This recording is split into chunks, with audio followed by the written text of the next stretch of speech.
अस्सलामुअलैकुम अनम हम remedy channel में आप लोगों को एक बार फिर से नई वीडियो के साथ खुश आमदीद कहती हूँ। मोहतरम ख़वातीन व हज़रात, आज की वीडियो का मौजू बहुत सारे लोगों की प्रॉब्लम और वो है नी पेन, जोड़ों का दर्द। इस पर बनाई गई है। इसको अगर आप इससे फ़ायदा उठाना चाहते हैं तो वीडियो को एंड तक ज़रूर देखिएगा, क्योंकि इसमें आपको बहुत अच्छी रेमेडीज़ और अच्छी इन्फॉर्मेशन मिलेगी। इससे आप अपने जोड़ों के दर्द से, घुटनों के दर्द से फ़ौरन छुटकारा पा सकते हैं। घुटनों के दर्द की वजूहात क्या है, हमें डाइट में क्या चेंजिंग करनी चाहिए जिससे हेल्प मिलेगी हमें घुटनों के दर्द को ठीक करने में, और कुछ ऐसी हर्ब्स बताऊंगी जिससे आपको हेल्प मिलेगी इन घुटनों के दर्द को कम करने में। सबसे पहले ये समझिए कि घुटनों का ये जो जोड़ों का दर्द होता है, ये जो स्वेलिंग आ जाती है, मतलब सूजन हो जाती है, उसकी वजह क्या है। अगर मैं आपको बताऊं कि ये तेल बनाइए और जादू हो जाएगा, लगाइए सब सही हो जाएगा, ठीक है, तो ये ऐसा कुछ भी नहीं है। ठीक है, इसमें हकीकत कुछ नहीं है। तो जो घुटनों का दर्द होता है, जिस्म में जो जॉइंट्स होते हैं उस पर जो दर्द होता है वो क्यों होता है, इसके तीन वजूहात इसकी मेन होती हैं। पहली वजह है ऑस्टियोआर्थराइटिस, मतलब उम्र के साथ हमारे जो जॉइंट्स में वियर एंड टियर होते हैं, मतलब उनमें जो टूट फूट होती है, खिंचाव होता है, तनाव होता है, चोट लग गई, इस वजह से जो जॉइंट में नुकसान होता है, जो आपका जॉइंट्स में फ्लूइड होता है, जो दो हड्डियों के बीच ग्रीस होता है, ठीक है, तेल होता है, वो जो फ्लूइड होता है वो जो ख़त्म हो जाता है तो हड्डियां आपस में चिपक जाती हैं। ठीक है, जब हम चलेंगे तो इसमें रगड़ पैदा होगी, ठीक है, ये घिसेंगे एक दूसरे के साथ, जिसकी वजह से दर्द होता है, जॉइंट कमज़ोर हो जाते हैं। इसलिए अल्लाह तबारक ताला ने इसमें एक फ्लूइड डाला है, ठीक है, जिसकी वजह से वो जो ग्रीस है, जिसकी वजह से आपकी हड्डियां आपस में रगड़ नहीं खाती, इसलिए हम लोग बगैर दर्द के, बगैर परेशानी के हम ठीक रहते हैं।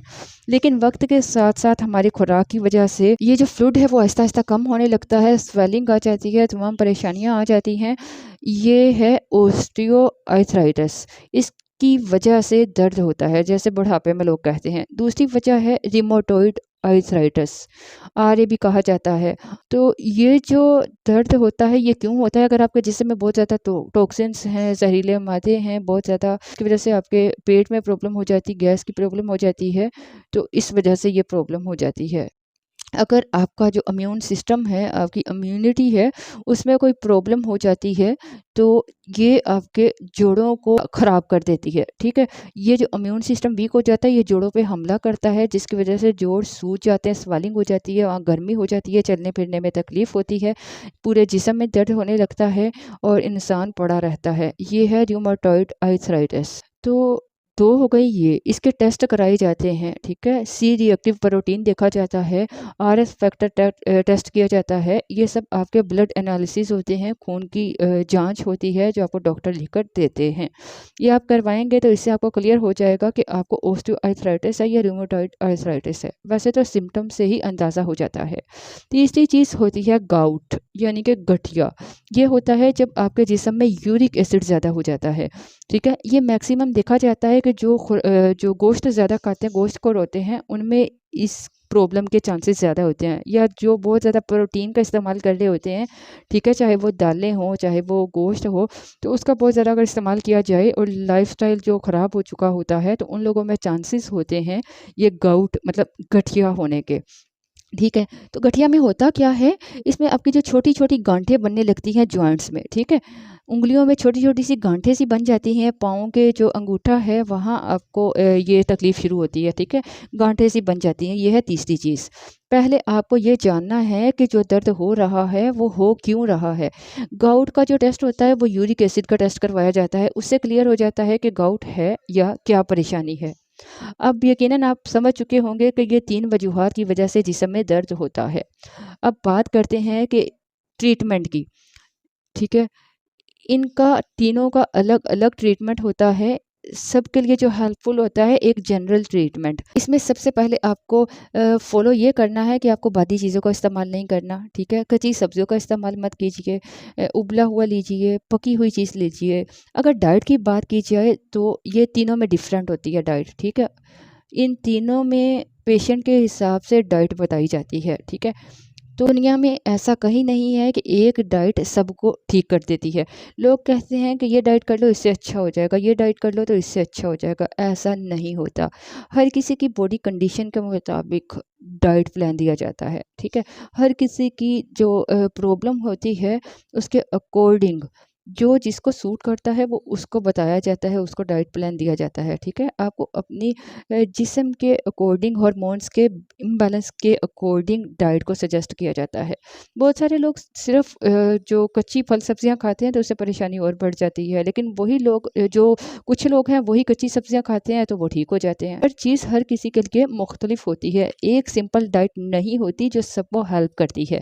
इसलिए आपको पहले अपना ट्रीटमेंट अच्छे से आयुर्वेदिक डॉक्टर के पास जाकर अपना आप मुआयना करवाइए, फिर डाइट को फॉलो कीजिए ताकि आपको पता हो कि आपकी बॉडी कंडीशन किस अकॉर्डिंग है।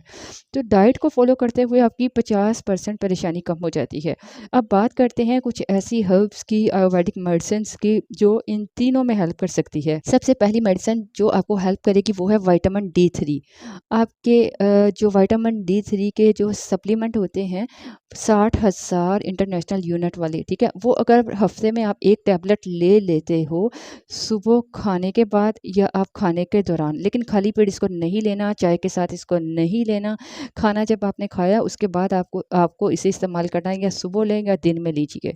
हफ्ते में सिर्फ एक बार इस्तेमाल करें, लेकिन ज़िंदगी भर इसको खाना होता है। अगर आप सुबह-सुबह जो अच्छी धूप में जाते हो, ठीक है? जो ठंडी धूप होती है, अगर आपको धूप मिलती है तो इससे भी आपको विटामिन D3 मिलेगा। लेकिन आप टेस्ट ज़रूर करवाइए। अगर आप विटामिन D3 टैबलेट से नहीं ले रहे तो टेस्ट करवाइए कि आपका विटामिन कितना है। अगर 80 से कम आता है विटामिन D3 तो आपको टैबलेट लेने की ज़रूरत है, या आप सूरज में ज़्यादा जाइए ताकि आप विटामिन D3 को ले सकें। अक्सर देखा जाता है कि विटामिन D3 80-90 हो जाता है तो बहुत अच्छे से आराम मिल जाता है, लेकिन अगर 40-50 होता है तो वो आपको अच्छा नहीं है लेवल, ठीक है? तो इसलिए टेस्ट से आपको पता चल जाएगा। या आप 1 हफ्ते में 1 गोली खा लीजिए विटामिन D3 की, ठीक है? ये आपको हेल्प करेगी। दूसरी जो चीज़ है वो हेल्प करेगी आपको मोरिंगा। मोरिंगा सोहांजना के जो फल होता है, सोहांजना का जो पत्ते होते हैं, इसको पाउडर फॉर्म में इस्तेमाल करना है। ये खाने में टेस्टी नहीं है लेकिन इसका इफ़ेक्ट बहुत ज़बरदस्त है। सुहांजना का पाउडर इस्तेमाल करने से आपकी ये प्रॉब्लम ठीक हो सकती है। 6 माह तक कम से कम आपको इसे खाना है।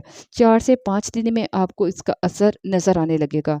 अगर आप पहली बार खा रहे हैं तो आधा चम्मच सुबह, आधा चम्मच शाम को खाने के बाद 1 गिलास आप छाछ में, लस्सी में या दही में मिलाकर या पानी में मिक्स करके या नींबू पानी में मिक्स करके ले सकते हैं। या आप जो 1 चम्मच एप्पल साइडर विनेगर 1 ग्लास पानी में डालिए और साथ में मोरिंगा पाउडर मिलाकर ले लीजिए, ठीक है? जैसे आपको ईज़ी लगे, जैसे आपको पसंद आए वैसे आप इसका इस्तेमाल करें, लेकिन आपको इसका इस्तेमाल करना है। मोरिंगा इस्तेमाल कीजिए, इसके रिज़ल्ट बहुत ज़बरदस्त है। आपकी जो दर्द है, जो सूजन है वो ठीक हो जाएगी। 2 से 3 दिन में रिज़ल्ट मिलेंगे। आधा चम्मच सुबह-शाम 1 हफ़्ते तक, और 1 हफ़्ते के बाद 1 चम्मच सुबह, 1 चम्मच शाम को शुरू करें। 15-20 दिन के बाद अगर आपकी बॉडी बेहतर हो जाए तो आप थोड़ा ज़्यादा कर सकते हैं इसकी क्वांटिटी को, ठीक है? तो 6 माह तक आपको इसे खाना ही खाना है। इससे आपको एनर्जी आएगी, चलने-फिरने में आराम आएगा। ये ज़बरदस्त चीज़ है जो आपके साथ शेयर की है। इसका मुसलसल इस्तेमाल करना आपके लिए बहुत फ़ायदा देगा। आपका निज़ाम हाज़मा बेहतर करेगा, आपकी जिस्म में ताकत आएगी, इम्यूनिटी बेहतर होगी, तमाम चीज़ें आपकी ठीक हो जाएँगी। इसको ज़रूर यूज़ कीजिए और अपना एक्सपीरियंस नीचे कमेंट बॉक्स में हमारे साथ शेयर कीजिएगा। इंशाल्लाह आपको बहुत फ़ायदा होगा। अगर आपको हमारी वीडियो, हमारी इन्फॉर्मेशन अच्छी लगे तो लाइक करने के साथ-साथ ज़्यादा से ज़्यादा फ्रेंड्स तक शेयर कीजिएगा। इजाज़त चाहूँगी। अल्लाह हाफ़िज़।